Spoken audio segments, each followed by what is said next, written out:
কুমিল্লায় শিশু নাবিলা ধর্ষণ ও হত্যা মামলার একমাত্র আসামি মেহেরাজ হোসেন তুষারকে ফাঁসির দণ্ড দিয়েছেন আদালত। বুধবার বিকেলে জেলার নারী ও শিশু ট্রাইব্যুনাল ১-এর বিচারক নাজমুল হক শ্যামল এ রায় দেন। এছাড়াও আসামিকে ১ লাখ টাকা অর্থদণ্ড প্রদান করা হয়। দণ্ডপ্রাপ্ত মেহেরাজ জেলার সদর দক্ষিণ উপজেলার কৃষ্ণপুর এলাকার আলী আশরাফের ছেলে। ২০১৮ সালের ১৭ ডিসেম্বর চকলেটের লোভ দেখিয়ে ৪ বছরের শিশু নাবিলাকে ধর্ষণের পর হত্যা করে পার্শ্ববর্তী একটি নির্মাণাধীন বাড়ির কার্নিশে সিমেন্টের ব্যাগে মুড়িয়ে ফেলে রাখে প্রতিবেশী যুবক মেহরাজ। সেদিন নাবিলাকে খোঁজাখুঁজি করে না পেয়ে এলাকায় মাইকিং করা হয়। পরদিন সকালে তার লাশ পাওয়া যায়।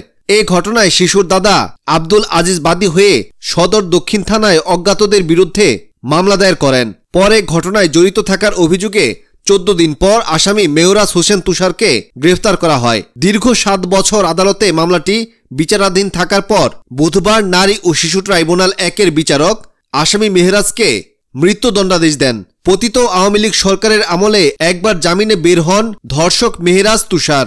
নিহত নাবিলার পরিবারকে মামলা তুলতে হুমকিও দেন তিনি। এ খবর জানতে পেরে ধর্ষককে গ্রেফতার ও অবিলম্বে সুষ্ঠু বিচারের দাবিতে মানববন্ধন করে বাংলাদেশ মানবাধিকার কমিশন কুমিল্লা মহানগর।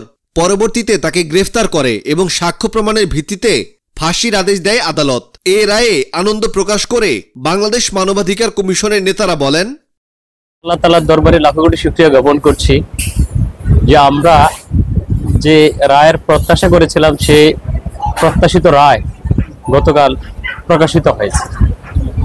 ২০১৮ সালের ১৭ই ডিসেম্বর যখন আমরা শুনলাম শিশু নাবিলাকে ধর্ষণের পর হত্যা করেছে, এই বিষয়টি অবহিত হওয়ার পর আমরা ২০১৯ সালের প্রথমেই প্রেস ক্লাবের সামনে মানববন্ধন করি। মানববন্ধনের খবর ইলেকট্রনিক এবং প্রিন্ট মিডিয়ার মাধ্যমে দেশবাসী এবং বিশেষ করে কুমিল্লা প্রশাসন জানতে পারায় তার পরপরই পরীক্ষার কেন্দ্র হতে মেহেরাজ হোসেন তুষারকে গ্রেপ্তার করে। তার গ্রেপ্তারের পর আমরা সংশ্লিষ্ট সকলের সাথেই বাংলাদেশ মানবাধিকার কমিশন কুমিল্লা মহানগর শাখা যোগাযোগ অব্যাহত রেখেছিল। মেহেরাজ হোসেন তুষার এবং তার পরিবার সামাজিকভাবে প্রতিষ্ঠিত হওয়ার কারণে, ক্ষমতাধর হওয়ার কারণে মাঝখানে তাকে কিন্তু আদালত থেকে জামিনে বের হওয়ার সুযোগ হয়েছিল তার। আমরা আবার মিডিয়ার সুবাদে এই নিউজটুকু যখন বিভিন্ন চ্যানেলের মাধ্যমে তৎকালীন অ্যাটর্নি জেনারেলকে অবহিত করেছি, সাথে সাথেই অ্যাটর্নি জেনারেল সেটাকে ক্যান্সেল করে দিয়ে তাকে আবার কারাগারে প্রেরণ করার সুযোগ করে দিয়েছে। আমরা মনে করি এরকম লোমহর্ষক ঘটনা কুমিল্লাতে এটা বিরল ছিল। আর এই প্রত্যাশিত রায়ে কুমিল্লার সকল আপামর জনগণ সকলেই খুশি। আমরা শুধু রায়টা পেয়ে সন্তুষ্ট না, আমরা বলবো অতি সম্প্রতি অতি দ্রুত যাতে এই যে রায়টা কার্যকর করে প্রশাসন। আর আমরা ইতিমধ্যে অনেকগুলো জুলেখা হত্যাকাণ্ড সহ অনেকগুলো কাজেই আমরা করেছি, কিন্তু আমাদের প্রথম কার্যক্রম ছিল এই যে নাবিলা হত্যা। এটা আমরা অনুসন্ধানও করেছি। অনুসন্ধান করে বিভিন্ন তথ্য উপাত্ত আমরা দিয়ে প্রশাসনকে সহযোগিতা করেছি। আমি কৃতজ্ঞতা প্রকাশ করছি সংশ্লিষ্ট আইনজীবী পিপি এবং যেই আইনজীবী কুমিল্লা বারের সাবেক সভাপতি, যিনি এই নাবিলা হত্যাকাণ্ডের বিচার কার্যক্রমটা পরিচালনা করেছিলেন, যিনি বাংলাদেশ মানবাধিকার কমিশন কুমিল্লা মহানগর শাখার আইনি সহায়তা প্যানেলের প্রভাবশালী একজন ব্যক্তি। লোমহর্ষক শিশু নাবিলা ধর্ষণ ও হত্যা মামলায় ইতিমধ্যে আমাদের প্রত্যাশা অনুযায়ী একটা রায় আমরা পেয়েছি। এই জন্য সংশ্লিষ্ট বিচারিক কার্যক্রমে যারা আছেন প্রশাসন সহ সকলের প্রতি কৃতজ্ঞতা জ্ঞাপন করছি। আপনারা ইতিমধ্যে দেশবাসী জেনেছেন যে বাংলাদেশ মানবাধিকার কমিশন কুমিল্লা মহানগর শাখা এই লোমহর্ষক ধর্ষণ হত্যাকাণ্ডটি নিয়ে ব্যাপক সরব ছিল। পরেতে অনেক কার্যক্রম চালিয়ে গিয়েছে। আমরা এও জানি যে ধর্ষক তুষার গঙ্গেরা অনেক শক্তিশালী এবং তারা সামাজিক আর্থিকভাবে অনেক শক্তিশালী অবস্থানে থাকার কারণে বিচারিক কার্যক্রমকে ওরা বিভিন্নভাবে বাধাগ্রস্ত করার চেষ্টা করেছিল এবং সময়ে সময়ে বিভিন্ন ভুল তথ্য উপস্থাপনের মাধ্যমে বিচারের যে কার্যক্রম এটাকে ভিন্ন খাতে প্রবাহের চেষ্টাও করেছিল।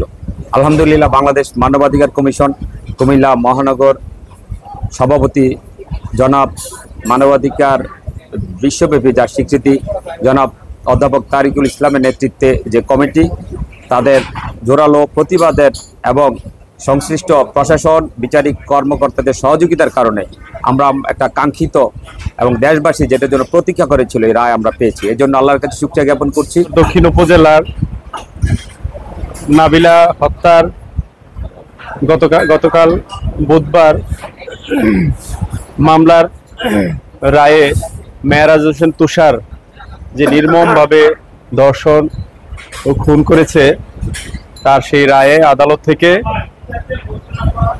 ফাঁসির দণ্ডাদেশ হয়েছে।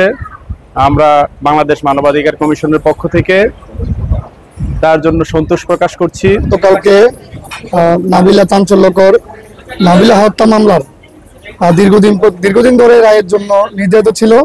গতকালকে সর্বশেষ রায়ের জন্য থাকার কারণে আসামি মেহরাজ হোসেন তুষারকে আদালতে পুলিশ প্রটোকলের মাধ্যমে হাজির করা হয়। সেখানে বাদী পক্ষের বিজ্ঞ পিপি ছিলেন, রাষ্ট্রপক্ষ ছিলেন, রাষ্ট্রপক্ষে যে সমস্ত আইনজীবী তার সকলেই ছিলেন। সেখানে 18 জন সাক্ষী প্রদান করা হয়।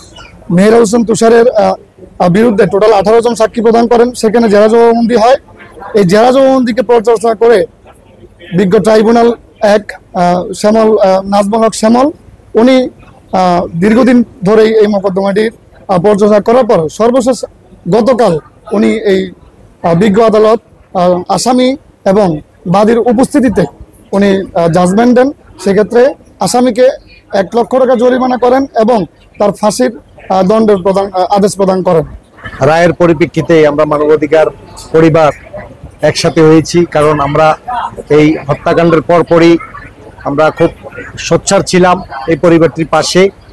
আপনারা জানেন এই শুধু নাবিলাকে হত্যা করে নাই, এই পরিবারটি বাড়িঘর জ্বালিয়ে দিয়েছিল, বাড়িঘর ভাঙচুর করেছে। এগুলা থেকে শুরু করে এই 7 বছরে এই পরিবারটির উপর নির্যাতন চালিয়েছে একটা কারণে, তুষার পরিবার, তুষার ঘংরা খুব শক্তিশালী ছিল। আপনারা জানতেন বাংলাদেশ ছাত্রলীগ রাজনীতির সাথে তার সম্পৃক্ততা ছিল, এটার অনেকভাবেই প্রমাণ পেয়েছি আমরা। এগুলার তার ছাত্রলীগের সভাপতির সাথে তার অনেক ছবি ছিল। সে ঠিক যেই দিন দর্শন করেছে এই দিনই ছাত্রলীগ সভাপতি কুমিল্লার প্রভাবশালী রাজনীতিবিদদের সাথে ছবিগুলো পোস্ট করেছে। তুষারের যে নৃশংস কর্মকাণ্ডের বিপক্ষে এবং নাবিলার পক্ষে দাঁড়িয়ে সত্যর পক্ষে দাঁড়িয়ে একটি সত্যের পক্ষে রায় অর্জন করতে পেরেছে। এজন্য বাংলাদেশ মানবাধিকার কমিশনকে অনেক ধন্যবাদ।